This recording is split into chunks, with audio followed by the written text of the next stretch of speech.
Tout a commencé par une série d'événements qui ressemblaient à un coup de chance inouï. Je m'appelle Valérie Collin, j'ai 35 ans et je suis titulaire d'un doctorat en botanique avec une spécialisation en mycologie. J'ai toujours mis un point d'honneur à être méthodique, précise et surtout indépendante.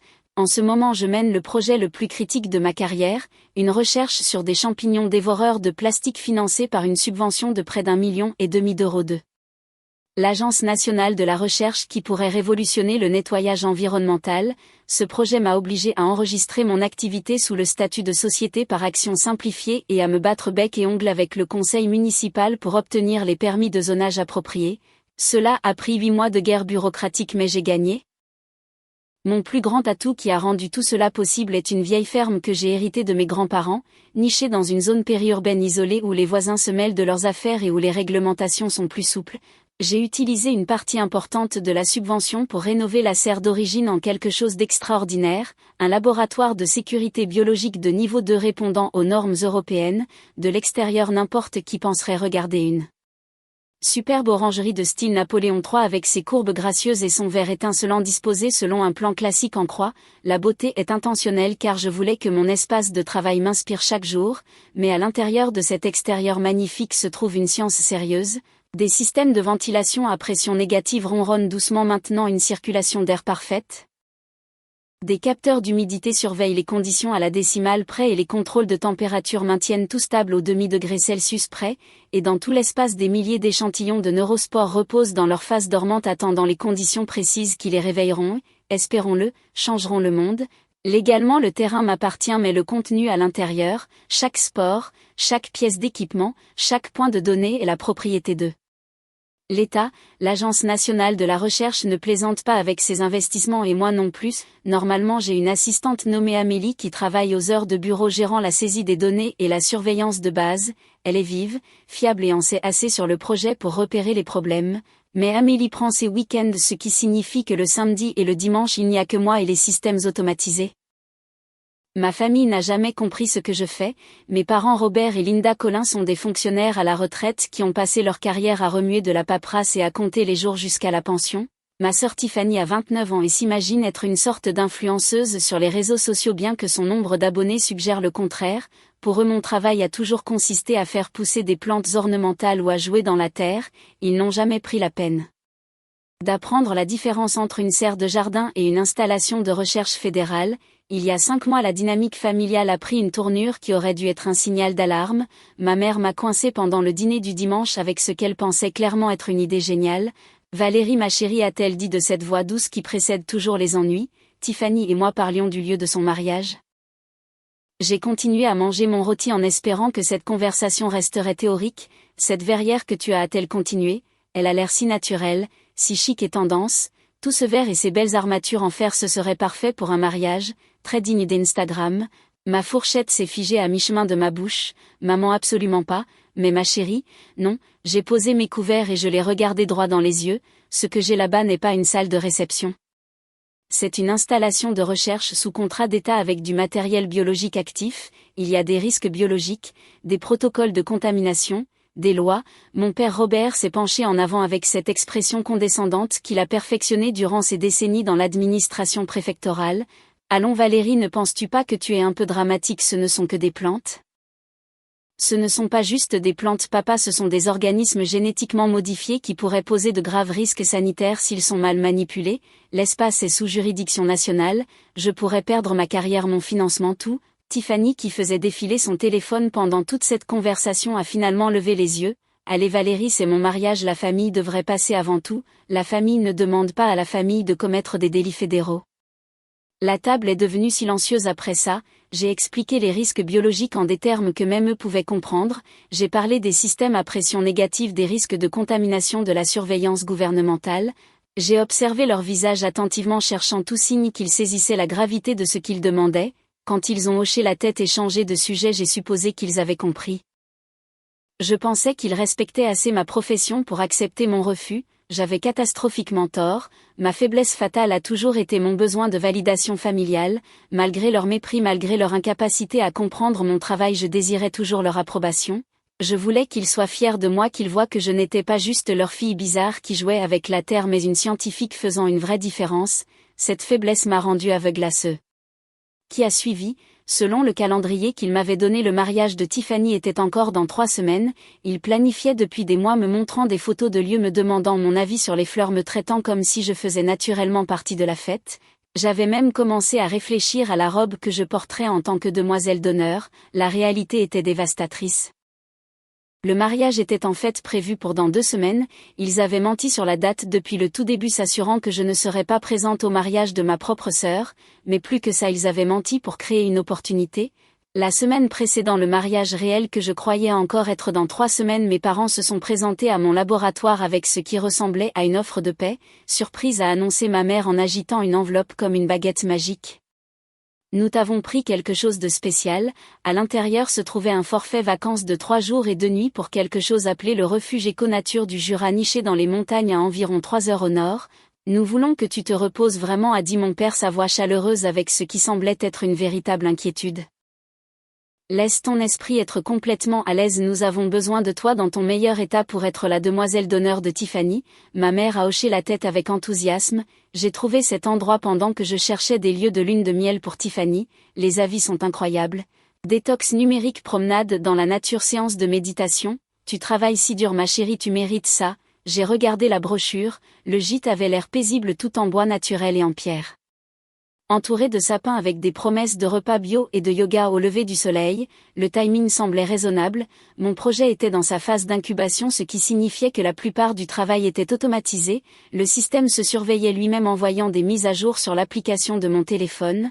Tout avait une batterie de secours et un générateur pour les urgences. De plus, j'étais sous pression des commanditaires de l'État pour un rapport d'avancement complet. Prendre 3 jours pour décompresser avant de s'attaquer à ce document massif semblait en fait être un soin personnel responsable. Vous pensez vraiment que je devrais y aller, ai-je demandé. Absolument, a dit ma mère, considère ça comme notre cadeau, nous voulons notre demoiselle d'honneur rayonnante et détendue. Plus j'y pensais, plus cela avait du sens. 3 jours d'absence ne feraient de mal à rien. Les systèmes automatisés pouvaient gérer un long week-end. Amélie serait de retour lundi matin si quelque chose n'allait pas, et honnêtement je ressentais la pression ces derniers temps. Un peu d'air de la montagne pourrait être exactement ce dont j'avais besoin. Je suis partie à midi le vendredi, ma voiture chargée de chaussures de randonnée et du roman que je voulais lire depuis des mois. Amélie a quitté le travail à son heure habituelle de 17h, verrouillant le laboratoire et activant les protocoles de sécurité du week-end. Alors que je conduisais vers les montagnes, fenêtres baissées et musique jouant, je ressentais quelque chose que je n'avais pas connu depuis des mois, une véritable détente. Pour les prochaines 72 heures, je n'aurais aucune responsabilité sauf envers moi-même. Je n'avais absolument aucune idée que pour les prochaines 72 heures, ma serre allait être transformée en enfer. À 18h le vendredi, exactement 1 heure après le départ d'Amélie pour le week-end, mes parents ont mis leur plan à exécution avec la précision de bureaucrates de carrière qui comprenaient comment manipuler les systèmes. Ils avaient trouvé exactement le bon type de serrurier pour leurs besoins. Le genre qui opère depuis une camionnette, accepte les paiements en espèces et ne pose pas trop de questions sur les licences ou les procédures de vérification. Quand il est arrivé à mon portail, il a trouvé ce qui semblait être une simple urgence familiale. Mon père Robert s'est positionné à côté de l'entrée verrouillée tandis que ma mère Linda tenait son téléphone à l'angle parfait pour un appel vidéo.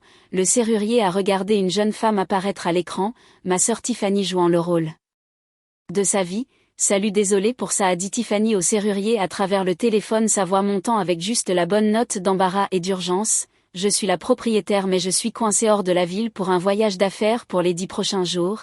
Ce sont mes parents et ils essaient d'entrer pour nourrir mon perroquet avant que la pauvre bête ne meure de faim. Elle a tenu ce qui semblait être une carte d'identité devant la caméra bien que le serrurier fût trop loin pour lire les détails. Je peux vous donner mon adresse, mon nom complet, tout ce dont vous avez besoin pour vérifier. J'ai juste vraiment besoin que quelqu'un coupe ce cadenas pour qu'il puisse entrer. Le serrurier a regardé mes parents qui rayonnaient exactement du genre de respectabilité de classe moyenne inquiète qui inspire confiance. Mon père portait son polo de golf préféré, celui qui le faisait ressembler à quelqu'un qui possédait certainement une propriété et se souciait des perroquets. Ma mère serrait son sac à main à 2 mains et continuait à faire des bruits inquiets à propos du pauvre petit oiseau. Et pour faire les choses bien, a ajouté mon père en attrapant son portefeuille, nous aimerions vous payer pour installer une toute nouvelle serrure quand vous aurez fini, quelque chose de mieux que cette vieillerie. Ma fille mérite une sécurité adéquate, le serrurier a gobé chaque mot. pourquoi ne le feraient-ils pas? Ils offraient de le payer 2 fois, une fois pour couper le cadenas, une fois pour installer un remplacement. Ils avaient la propriétaire en vidéo donnant une permission explicite. Ils ressemblaient exactement au genre de personnes qui traverseraient la ville pour sauver un animal de compagnie. En 20 minutes mon portail s'est ouvert, mais la vraie violation ne faisait que commencer. Une fois à l'intérieur de ma propriété, ils ont marché droit vers la serre et c'est là qu'ils ont rencontré ce qui aurait dû les arrêter net, des panneaux d'avertissement jaune vif affichés à chaque entrée. Attention, site DE Recherche fédérale, risque biologique, personnel autorisé uniquement, équipement DE, protection requis. Au lieu de la peur, au lieu de la reconnaissance de ce que ces signes signifiaient, j'ai appris plus tard que ma mère les a regardés et s'est moquée. Robert, regarde ces bêtises, a-t-elle dit, sa voix dégoulinant de dédain. Cette fille surdramatise toujours tout, enlève-les-moi, veux-tu? Ils ont l'air absolument hideux, comment sommes-nous censés prendre des photos de mariage correctes avec ces horreurs partout? C'était le moment qui a transformé leur plan d'une simple violation de propriété en quelque chose de bien plus grave, le sabotage volontaire d'avertissement de sécurité sanitaire. Mon père a systématiquement retiré chaque panneau d'avertissement et les a empilés derrière l'abri de jardin où ils ne gâcheraient pas l'esthétique. Ensuite, ensemble, ils ont localisé le panneau électrique principal et ont coupé le système de caméra de sécurité. Voilà, a dit ma mère en époussetant ses mains, maintenant nous pouvons travailler en paix. L'appel suivant était pour Tiffany et je ne peux qu'imaginer le triomphe dans sa voix quand elle a répondu « Nous avons capturé la maison de jardin », a annoncé mon père. Tiffany a immédiatement contacté son agence d'organisation d'événements, la même agence qu'elle baladait depuis des semaines, leur disant que le lieu était presque confirmé et attendait juste l'approbation finale de la famille. En quelques minutes, elle avait des équipes programmées pour arriver samedi matin pour l'installation. Pendant ce temps, 3 heures au nord dans les montagnes, je m'installais dans mon expérience au gîte sans aucune conscience du désastre qui se déroulait à la maison. Le gîte était tout ce que la brochure promettait, rustique mais confortable, avec une salle à manger qui servait tout bio et un programme d'activités conçu pour déconnecter les clients de leur stress habituel. J'ai assisté à la séance de méditation du soir, mangé un dîner aux chandelles et me suis retiré tôt avec un contentement véritable. Avant de dormir, j'ai décidé de vérifier mes systèmes de travail une dernière fois. En utilisant le Wi-Fi du gîte, j'ai ouvert l'application de surveillance sur mon téléphone. Le système de caméra indiquait une perte de signal, mais ce n'était pas inhabituel. Les caméras sans fil avaient parfois des problèmes de connexion, surtout lors des changements météo. Plus important encore, tous les indicateurs biologiques semblaient parfaits.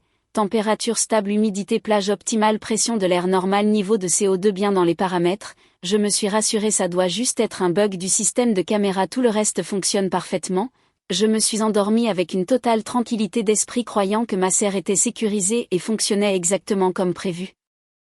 Je n'avais aucun moyen de savoir que ces lectures normales étaient sur le point d'être brisées par une interférence humaine. Le samedi matin a apporté l'invasion pour de bon.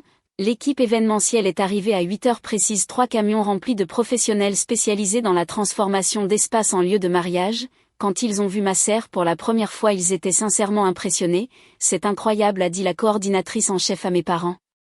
Architecture Napoléon III, toute cette lumière naturelle, ces superbes cadres en fer, votre fille a un goût exquis. Ma mère rayonnait comme si elle avait conçu l'espace elle-même. Nous savions que ce serait parfait pour le jour spécial de notre Tiffany. L'équipe s'est mise au travail avec l'efficacité de gens qui avaient fait cela des centaines de fois, mais leur expertise était dans l'organisation d'événements, pas dans les protocoles de biosécurité.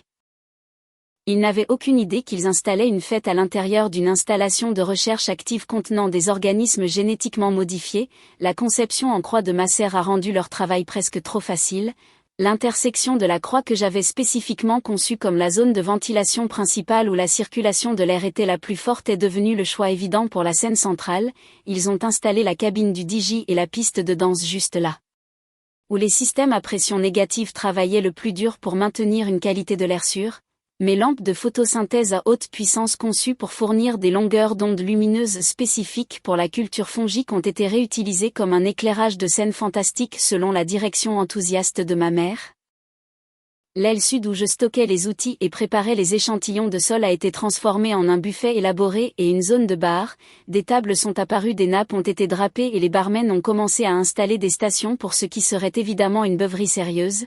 L'aile nord où je faisais pousser des vignes grimpantes denses dans le cadre de mes recherches sur la symbiose plante-champignon est devenue l'hôtel. L'équipe événementielle a attaché de fausses fleurs blanches à mes spécimens vivants, créant ce qu'ils pensaient clairement être un cadre naturel romantique pour la cérémonie d'échange des alliances. À 10 heures dimanche matin, la transformation était complète.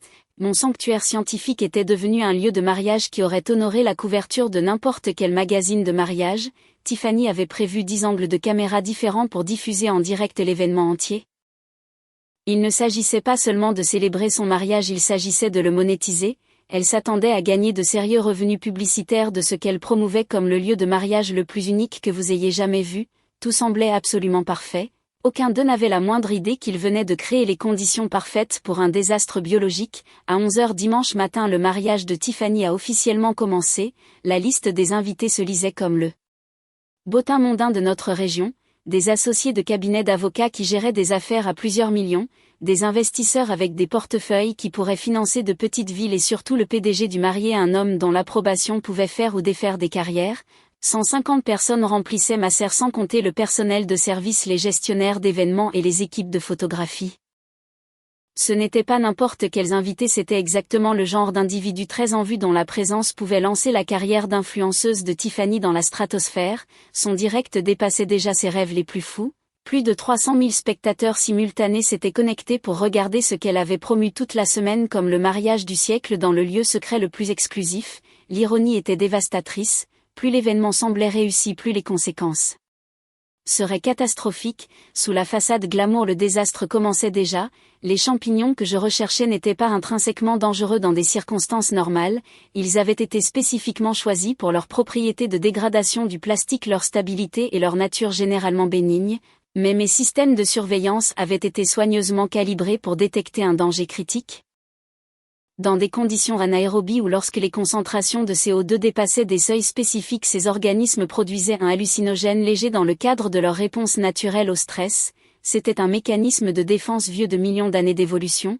Quand les champignons se sentaient menacés, ils libéraient des composés chimiques conçus pour désorienter les menaces potentielles jusqu'à ce que les conditions s'améliorent. Les invités du mariage avaient créé la tempête parfaite. Quand le DJ a commencé à jouer de la musique avec des lignes de basse lourdes, les ondes sonores se sont répercutées à travers la structure en verre. Quand 150 personnes ont commencé à respirer ensemble dans l'environnement scellé, les niveaux de CO2 ont commencé à grimper rapidement.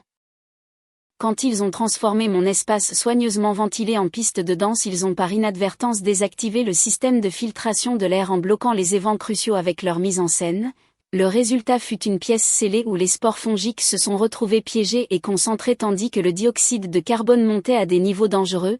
Les organismes que j'avais passé des mois à cultiver se sont soudainement retrouvés exactement dans les conditions qui déclenchaient leurs instincts de survie les plus primitifs. L'explosion de spores a commencé de manière invisible, silencieuse, avec l'efficacité létale de millions d'années d'évolution. La première phase était l'euphorie. Au début, les invités ont ressenti ce qu'ils ont interprété comme une joie de mariage amplifiée. La musique semblait plus riche, plus intense, les couleurs apparaissaient plus vibrantes. L'humeur de chacun s'est élevée au-delà des niveaux normaux de célébration. Tiffany, rayonnante dans sa robe de créateur, dansait avec abandon devant la caméra principale du direct. Ses joues rougissaient de ce que les spectateurs supposaient être un bonheur nuptial alors qu'elle criait dans l'objectif. « Ça va être le mariage le plus spécial que vous ayez jamais vu.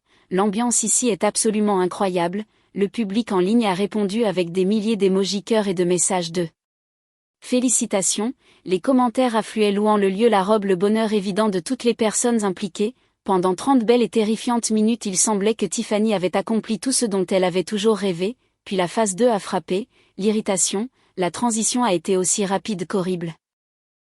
La joie a tourné en quelque chose d'autre alors que chaque invité commençait à éprouver la sensation de milliers de fourmis rampant sous leur peau. Les démangeaisons ont commencé subtilement, une gratouille ici, un frottement, la maison escaladée avec une vitesse effrayante. Des invités en costume de marque et en robes élégantes ont commencé à se griffer les bras, le cou, le visage. Les coiffures qui avaient pris des heures à perfectionner sont devenues échevelées alors que les gens se grattaient frénétiquement le cuir chevelu. Le maquillage a coulé et bavé alors que le besoin de se gratter submergeait toutes les politesses sociales. Le public du direct regardait avec une confusion croissante alors que la célébration se transformait en quelque chose qui semblait de plus en plus dérangeant. Les commentaires sont passés des félicitations aux questions inquiètes. Est-ce que tout le monde va bien? Pourquoi la mariée se grattait-elle comme ça? Quelque chose ne va pas, mais le pire était encore à venir. La phase 3 a apporté une hallucination de masse et un chaos complet. Quand la concentration de spores a atteint son pic, la réalité s'est dissoute pour chaque personne à l'intérieur de ma serre. L'hallucinogène léger est devenu un cauchemar psychédélique à grande échelle, personnalisé par les peurs et anxiétés les plus profondes de chaque personne. Dans la Zone VIP. Le PDG du marié, un homme connu pour son calme et son autorité, était allongé à plat dos sur l'herbe faisant des mouvements de natation avec ses bras. Dans son état altéré, il croyait flotter dans un océan chaud profitant des vacances les plus relaxantes de sa vie. Il appelait les invités à proximité à propos des beaux dauphins et des vagues parfaites. À l'hôtel, le mariage de rêve de Tiffany est devenu un spectacle d'horreur. Le bouquet de la mariée dans ses mains s'est transformé selon sa perception en un crâne grimaçant qui chuchotait son nom. Sa magnifique robe de créateur, celle pour laquelle elle avait économisé 2 ans pour se l'offrir, se tordait autour de son corps comme une chose vivante. Elle a crié de terreur, convaincue qu'un énorme python albinos lui constrictait la poitrine, coupant sa respiration. Devant 300 000 spectateurs en direct, elle a commencé à arracher la robe de son corps déchiquetandé. Milliers d'euros de soie et de dentelle, tout en hurlant à propos de serpents qui n'existaient que dans son esprit. À travers la serre, d'autres invités combattaient leurs propres démons. Certains voyaient les murs fondre comme de la cire, d'autres croyaient être poursuivis par des prédateurs invisibles.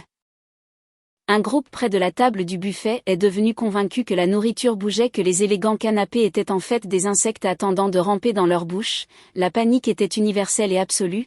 Ils se sont précipités vers les sorties, mais le verre trempé, triple couche de macère installée pour la sécurité et le contrôle climatique, s'est avéré impossible à briser à main nue. Ils étaient piégés dans ce qui était devenu une prison transparente, un bocal rempli de spores toxiques, paniquant comme des animaux pris en cage.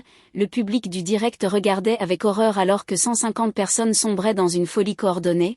Les appels aux services d'urgence ont commencé à inonder le standard local alors que les spectateurs réalisaient qu'ils étaient témoins d'un véritable désastre et non d'une cascade de mariages élaborés. La belle-sœur de style Napoléon III, ma fierté et ma joie, était devenue un tombeau de verre rempli d'invités de mariage hurlants et hallucinants qui ne pouvaient pas échapper au poison qu'ils avaient, sans le savoir, libéré. Et quelque part dans les montagnes, complètement inconsciente, j'étais sur le point de recevoir l'appel téléphonique qui allait détruire tout ce pour quoi j'avais travaillé, à midi exactement, juste au moment où le chaos à l'intérieur de ma serre atteignait son apogée. Horrifiant, j'ai terminé ma dernière activité au gîte et commencé ma descente sur la route de montagne sinueuse. Pendant 3 jours, j'avais vécu dans une ignorance béate, faisant de la randonnée, pratiquant la méditation et lisant mon roman près de la cheminée. La détox numérique avait fonctionné exactement comme annoncé. Je me sentais rafraîchie, centrée et prête à m'attaquer à ce rapport d'avancement pour l'Agence nationale. Alors que ma voiture atteignait une altitude plus basse et que les tours cellulaires revenaient à portée, mon téléphone a explosé de vie avec la fureur des notifications supprimées. La première chose que j'ai entendue fut le carillon incessant des alertes d'urgence de l'application du jardin. Des avertissements rouges cascadaient sur mon écran comme du sang numérique: pic de température critique, niveau de CO2 extrême, échec du système de pression, alerte de contamination. Mais ce sont les appels manqués qui ont fait trembler mes mains. 47 appels d'Amélie, 16 messages vocaux, des textos qui devenaient de plus en plus frénétiques à mesure que les horodatages progressaient. Je me suis garée sur un point de vue panoramique, mon cœur martelant alors que j'écoutais les messages d'Amélie dans l'ordre chronologique. Et Valérie, c'est Amélie, je sais que c'est dimanche matin, mais il y a quelque chose de bizarre avec l'appli du jardin, peux-tu me rappeler? C'était à 9h30, sa voix calme mais inquiète. Valérie, s'il te plaît, décroche, les lectures deviennent folles, la température grimpe, le CO2 crève le plafond, je conduis là-bas en ce moment même. 10h15, la panique s'infiltrant. Oh mon Dieu Valérie, il y a des voitures partout, il y a une fête à ton labo, un mariage, je peux voir des gens à travers la vitre ailée. Lecture son, 10h45, sa voix se brisant. Tu dois voir ce direct, le mariage de ta sœur se passe dans ton labo et les gens ils agissent comme des fous, s'il te plaît regarde le stream et rappelle-moi immédiatement. 11h30, à peine cohérent.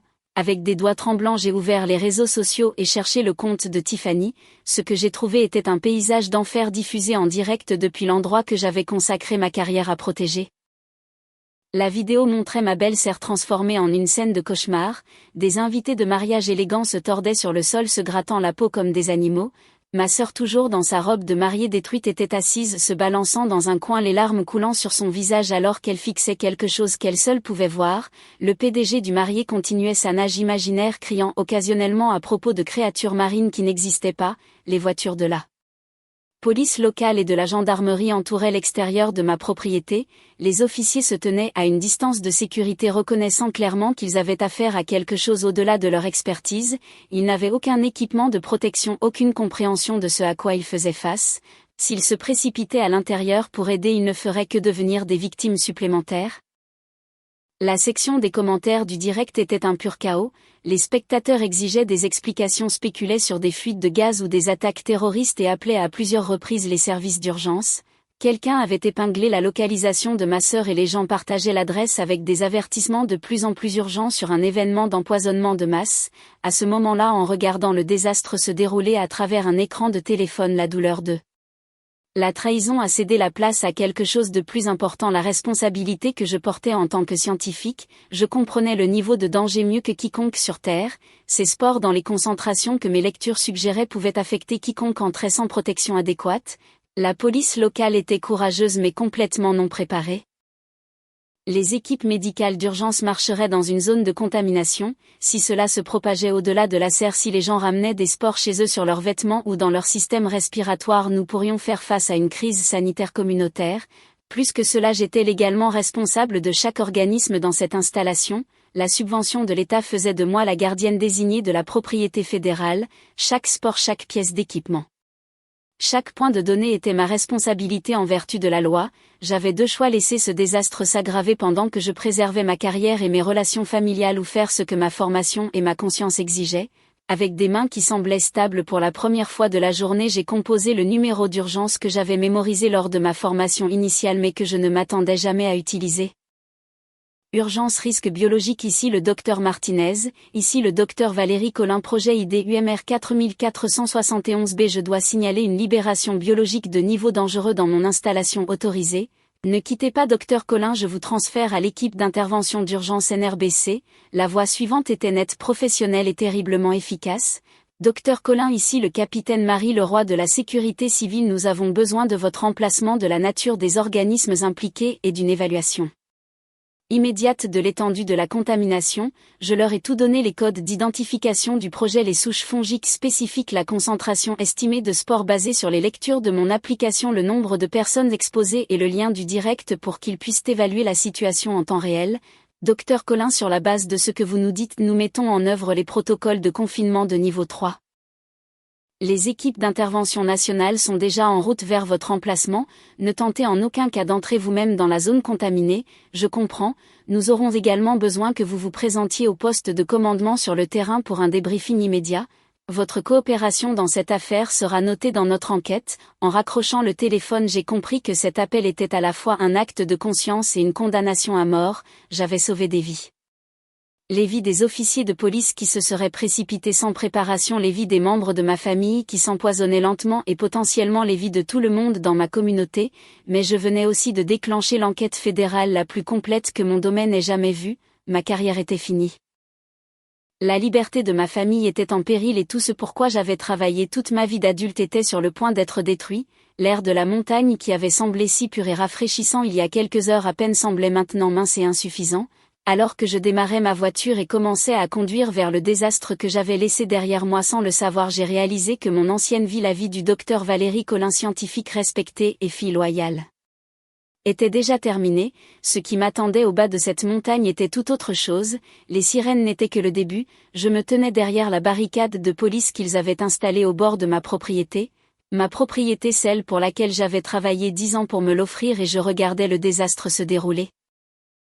Les invités du mariage qui dansaient et hallucinaient il y a une heure étaient maintenant parqués sur la pelouse avant comme du bétail confus, enveloppés dans des couvertures de survie, certains tremblant encore des séquelles des neurospores. Personne n'était autorisé à partir, la police l'avait rendu clair comme de l'eau de roche dès leur arrivée. Madame, vous allez devoir venir avec nous, a dit un inspecteur apparaissant à mon coude. Son insigne indiquait Moreau. Il avait l'air fatigué, comme si c'était déjà l'affaire la plus bizarre de sa carrière, et nous n'étions que dimanche après-midi. Je n'ai pas été sur la propriété depuis 2 jours, ai-je dit platement. Vérifier les images de sécurité. Nous le ferons, mais vous venez quand même avec nous. Le bruit des hélicoptères a coupé l'air avant que je puisse argumenter. J'ai levé les yeux pour voir non pas 2 mais 3 hélicoptères noirs descendant vers ma serre comme quelque chose sorti d'un film d'apocalypse. Derrière eux, un convoi de SUV noirs remontait mon allée, chacun portant le sceau officiel inimitable gendarmerie nationale et sécurité civile. Le visage de ma mère, visible à travers la foule d'invités enveloppés de couvertures, était devenu de la couleur de vieux flocons d'avoine. Votre famille prétend qu'elle ne savait pas pour les risques biologiques, a dit Moreau. Géry s'est sorti dur et amer. Inspecteur, j'ai 12 ans de SMS de ma mère se plaignant de ma bizarre maison aux champignons. J'ai des emails où je les ai explicitement avertis de ne jamais entrer sans équipement approprié. J'ai un enregistrement de dîner de famille de Noël dernier où mon père a appelé ma recherche jouer avec de la terre moisie. Il savait, il s'en fichait juste. Il a hoché la tête lentement. Les spores fongiques qui ont été libérés, votre assistante dit qu'elles ne sont pas dangereuses pour l'écosystème, elles ne le sont pas. Les composés neuroréactifs se décomposent à l'air libre en quelques heures mais dans un espace clos avec du CO2 élevé et des vibrations de basse. J'ai secoué la tête. C'est comme déclencher une bombe hallucinogène temporaire mais intense. Les invités iront bien dans un jour ou deux physiquement du moins. Les dommages émotionnels, j'ai pensé au direct, au PDG d'une entreprise du CAC 40 rampant sur l'herbe faisant semblant de nager, à ma sœur déchirant sa robe de créateur en lambeaux tout en hurlant à propos d'araignées invisibles, à 146 personnes par an, cadre d'entreprise mondain réduit à des mèmes viraux regardés par 300 000 personnes. Ça ai-je dit, ça va durer beaucoup plus longtemps, ils m'ont relâché juste après minuit, aucune charge retenue. Ma mère, mon père et Tiffany n'ont pas eu cette chance, le gouvernement est tombé sur eux comme la colère de chaque réglementation qu'ils avaient ignorée. Je n'étais pas là pour les procédures officielles mais Amélie m'a envoyé les documents du tribunal dès qu'ils sont devenus publics. Ministère public contre famille Collin, chef d'accusation, destruction de propriété de recherche d'État, les panneaux d'avertissement qu'ils avaient retirés chacun étaient une propriété fédérale, chacun portait un sceau officiel. Les enlever n'était pas juste une violation de propriété, c'était une altération d'un site de recherche national, chef d'accusation de mise en danger de la vie d'autrui par risque biologique. Même si les spores n'étaient pas dangereuses pour l'environnement, le potentiel de contamination a déclenché une réponse fédérale obligatoire.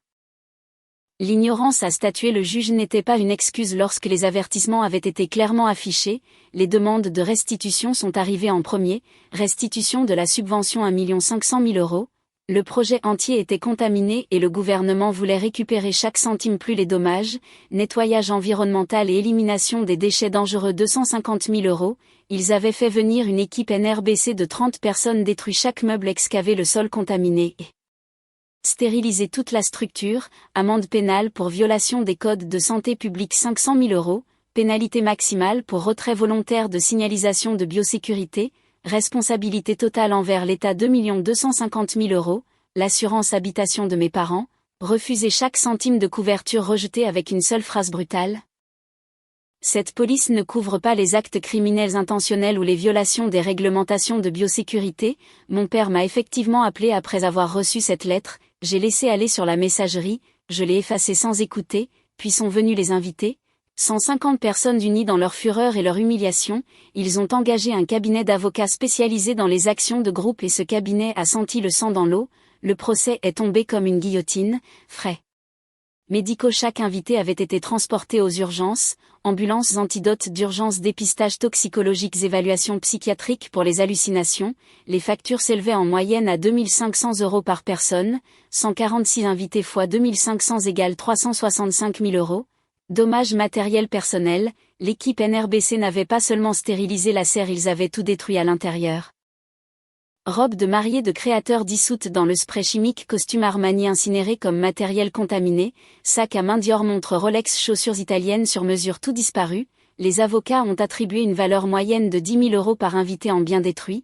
146 invités x 10 000 € égale 1 460 000 €, préjudice moral et humiliation publique, c'était le gros morceau. Le direct était devenu viral, en 24 heures il avait été vu plus de 3 millions de fois, les mêmes inondaient les réseaux sociaux, le PDG nageant sur l'herbe, la crise de nerfs de ma sœur déchirant sa robe, un député pleurant à propos de démons dans les roses. Ce n'était pas juste des invités de mariage embarrassés, c'étaient des personnalités publiques, des chefs d'entreprise, des mondains dont la réputation était une monnaie. Les réclamations pour préjudice moral allaient de 50 000 à 100 000 € par personne selon leur profil public et la gravité de leur humiliation virale, total estimé 10 millions d'euros.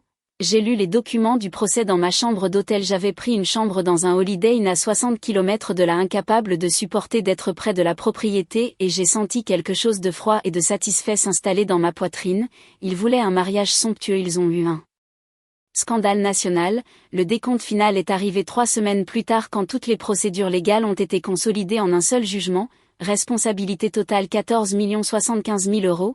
Mes parents n'avaient pas cet argent, personne dans notre famille ne l'avait. Le cabinet d'avocats où travaillait le nouveau mari de Tiffany, ils l'ont viré en 48 heures, coupant les liens avant que le scandale ne puisse contaminer leur réputation.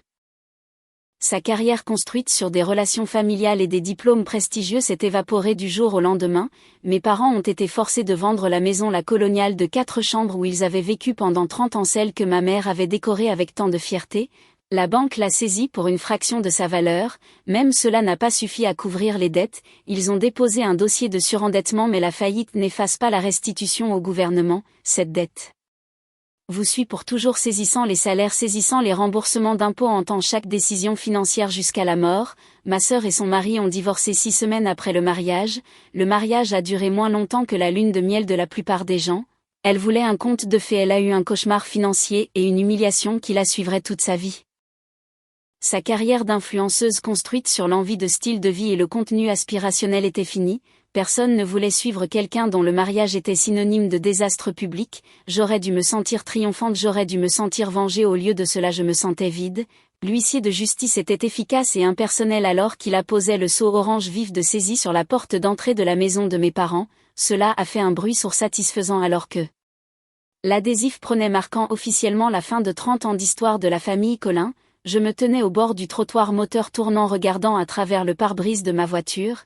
Je n'avais pas prévu de venir, je m'étais dit que j'avais fini, que j'avais tourné la page, que regarder leur maison être saisie était au-dessous de moi, mais une certaine curiosité m'avait attiré ici, ou peut-être était-ce le besoin de tourner la page.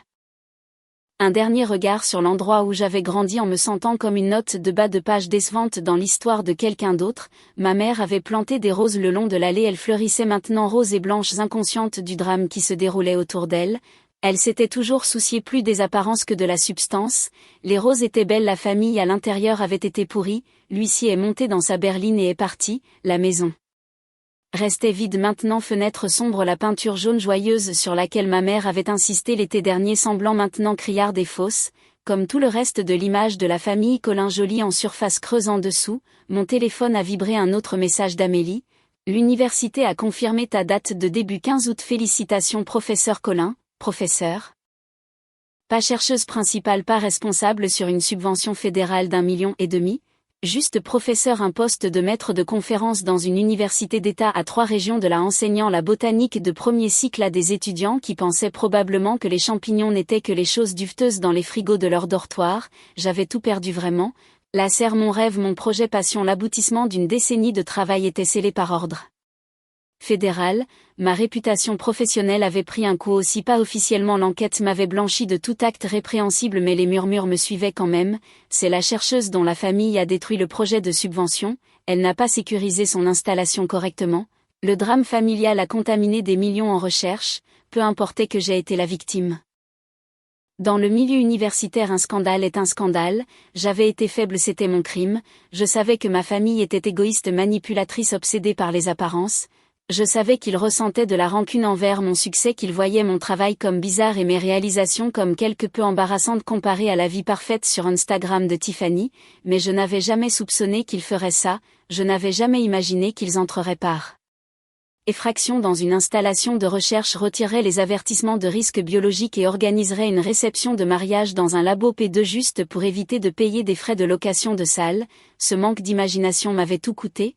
Mon téléphone a vibré à nouveau, cette fois c'était une alerte info, le désastre viral d'un mariage aboutit à un règlement de procès record. Je n'ai pas cliqué dessus, je l'avais vécu, je n'avais pas besoin de lire à ce sujet, ma famille avait tout perdu à cause de la cupidité, parce qu'ils avaient valorisé les apparences sur l'intégrité, la commodité sur la responsabilité, le statut social sur la décence humaine fondamentale. Ils avaient regardé le travail de ma vie et n'avaient vu rien d'autre qu'un lieu gratuit et un obstacle gênant à leur fantasme de mariage parfait. J'avais perdu la subvention, j'avais perdu la serre, j'avais perdu des années de recherche et une trajectoire de carrière qui avait semblé si prometteuse, mais ils avaient perdu plus, ils avaient perdu leur maison, leurs économies, leur réputation et leurs avenirs, ils paieraient des dettes jusqu'à leur mort. Le mariage de Tiffany avait duré moins longtemps que la plupart des lunes de miel. Mon père ne prendrait jamais sa retraite maintenant, il travaillerait jusqu'à ce que son corps lâche chaque chèque de paie saisi pour payer la restitution au gouvernement et l'indemnisation aux invités qu'il avait empoisonnés par ignorance et arrogance. L'image de famille parfaite de ma mère, celle qu'elle avait curée si soigneusement pendant des décennies, avait été incinérée dans les flammes d'une réception de mariage qui avait catastrophiquement mal tourné. L'autoroute s'étendait devant moi, dirigeant vers l'ouest, vers ma nouvelle vie. Le soleil se couchait, peignant le ciel dans des nuances d'orange et de violet qui auraient été belles si j'avais eu l'énergie de les apprécier. J'avais emballé tout ce que je possédais dans cette voiture et un petit camion de déménagement qui était déjà en route vers mon nouvel appartement. Je n'avais pas de meubles, tout avait été dans la serre, détruit par l'équipe de nettoyage. J'avais mes vêtements, mes livres, mes diplômes et mon ordinateur portable, tout le reste avait disparu. Recommencer signifiait recommencer avec rien, mais rien n'était mieux que d'être lié à des gens qui détruiraient tout ce que vous avez construit juste pour économiser des frais de location de salle. Je me suis inséré sur l'autoroute et j'ai accéléré, laissant derrière moi la ville où j'avais grandi, la famille qui m'avait trahi et le projet de rêve qui avait consumé une décennie de ma vie.